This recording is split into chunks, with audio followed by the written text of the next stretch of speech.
यह एक सामान्य घमंड है कि हम इस राक्षस का आविष्कार करने वाले हैं। हम इसे आधुनिक युग के एक उपोत्पाद के रूप में बात करते हैं। हमारे प्लास्टिक, हमारे प्रोसेस्ड शुगर और हमारे धुंध से भरे क्षितिज के लिए एक टन। लेकिन हम गलत हैं। 1932 में केन्या के कानम ईस्ट स्थल पर जलती धूप के नीचे धरती में एक जंगल था। यह 1.5 मिलियन साल पहले के एक पूर्वज का था। तब भी होमो सेपियंस के उदय से पहले हड्डी में एक स्पष्ट अव्यवस्थित वृद्धि थी जो एक घातक ऑस्टियोसार्कोमा की थी। इससे बहुत पहले कि हमें इसका नाम पता चलता, सम्राट पहले से ही यहाँ था। 1600 ईसा पूर्व में यात्रा करें।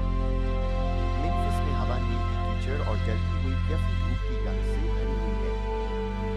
यहाँ एक अज्ञात लेखक एक स्क्रॉल खोलता है, एडविन स्मिथ पपीरस। वह 40-60 चिकित्सा मामलों का दस्तावेजीकरण करता है। मामला संख्या 45, स्तन के नीले हुए चूहा। बीच होने पर ठंडे में वह लिखता है, हरे हेमाटाइट पर इंटरमकट हो। थेरेपी के अनुभाग के तहत लेखक लिखता है, एक समाज में जो मानता था कि लगभग हर चीज का इलाज एक जादू से किया जा सकता है। वह एक भयानक 4 शब्दों का निर्णय छोड़ता है, किया जा सकता है।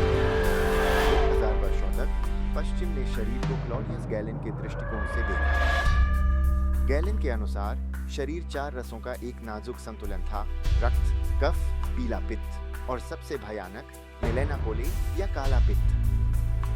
गैलन ने कहा कि कैंसर इस कीचड़ का स्थानीय रूप से अधिक होना है। उसने एक स्तन ट्यूमर से निकलती सूजी हुई नसों को देखा और उसे एक क्रस्टेशियन के पैरों से समानता दिखाई दी।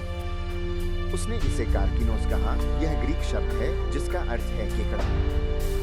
चूंकि चर्च और सामाजिक वर्जना ने शव विच्छेदन, मानव शव को काटने पर रोक लगा दी थी, गैलन की आत्मा 15 सदियों तक चिकित्सा के हॉल में भटकती रही। उन्होंने सम्राट का उपचार जुलाब, रक्त चूसने वाले कीड़ों और प्रार्थनाओं से किया। यह चिकित्सा सिद्धांत की स्याही में लिखा गया एक मृत्यु दंड था। 1800 के अंत तक सर्जन का सदी आ चुकी थी। एनेस्थीसिया के आगमन के साथ ऑपरेटिंग थिएटर में चीखें चुप हो गईं, जिससे डॉक्टरों को पहले से कहीं अधिक गहराई तक काटने की अनुमति मिली।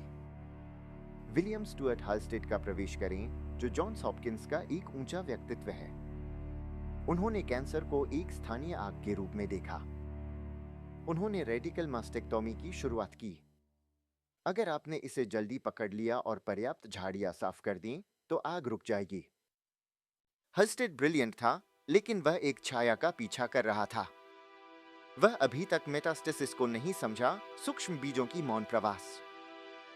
वह वीरता से भरी सर्जरी कर रहा था जो मरीजों को चूर-चूर कर देती थी, केवल यह जानने के लिए कि सम्राट पहले ही पिछवाड़े से निकल चुका था। मोड़ एक प्रयोगशाला में नहीं हुआ, यह एक नरसंहार में हुआ। दिसंबर 1943, एसएस जॉन हार्वे। एक जहाज जो गुप्त रूप से सरसों गैस ले जा रहा था, उसे इटली के बारी में लुफ्टवाफे द्वारा बमबारी की गई। स्क्रीन एक बीमार सरसों के पीले रंग में बदल जाती है।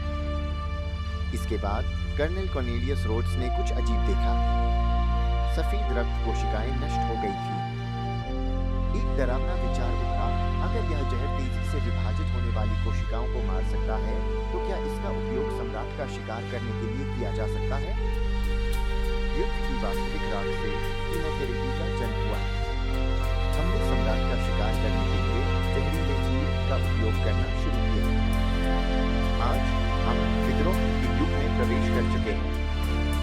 हम अब कैंसर को एक बाहरी आक्रमणकारी के रूप में नहीं देखते, बल्कि इसे अपने स्वयं के डीएनए में एक गहरी खामी के रूप में देखते हैं। कैंसर प्रोटीन उत्पन्न करता है जो खिलाना के रूप में कार्य करते हैं। हमारे इम्यून सिस्टम को बताते हैं, हमला मत करो। लेकिन नवीनतम सीमा इम्यूनोथेरेपी ने संलग्नता के नियमों को बदल दिया है। हम ढोंग को हटा रहे हैं। हम अपनी टी सेल्स को फिर से शिक्षित कर रहे हैं, शरीर की प्राकृतिक सेना को धोखेबाज के खिलाफ वापस मोड़ रहे हैं। यह एक बुद्धिमत्ता का युद्ध है। सभी बीमारियों का सम्राट 1.5 मिलियन वर्षों से शासन कर रहा है। वह एक भूत, एक हास्य, एक स्थानीय आग और एक आनुवंशिक पहेली रहा है। हमने एक की जादुई गोली नहीं पाई है, लेकिन हम अब केवल अपनी विनाश को नहीं देख रहे हैं, हम स्क्रिप्ट को संपादित कर रहे हैं। शब्द अपनी घातक चुप्पी खो रहा है।